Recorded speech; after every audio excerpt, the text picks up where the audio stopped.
I wanted to make sure that I clarify something. You said that people are concerned about my father's, let's say, mental state. And I can tell you that with all of what you've heard in terms of torture for my father, they heard from him last. So when I'm talking about the Palestinian detainees who got exiled to Egypt, these are the ones who heard from him last, because they were cells next to each other and they can speak to each other, but it's solitary, so you can't meet in person.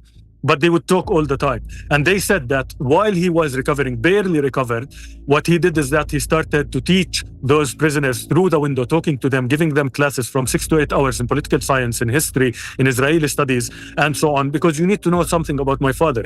In Hadarim prison, where he stayed for 18 years out of the 23 years, he started what we call the Light Academy. And what we mean by the Light Academy, he sent his lawyer to the head of Jerusalem University and convinced him to give him the ability to give official degrees through sneaking the grades of the detainees while he is teaching them. And he was a very hard teacher, 7 days a week. He doesn't take breaks, 8 hours a day. And as I mentioned, he has a PhD in political science, so he's eligible to teach, and he used to teach in Jerusalem University.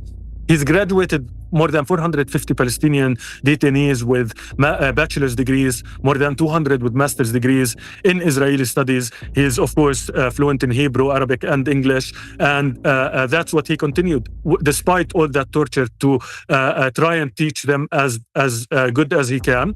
And they said that he was the one who is encouraging them, who's lifting their spirit, and so on. And I want to recall my father's one of my father's favorite quotes when I say, "Our chains will be broken before we are." So I have no doubt that mentally he's the strongest person I've ever known in my life. But at the same time, I'm his son, and I am concerned for his life, because it's not crazy to think that the Israeli government would harm him.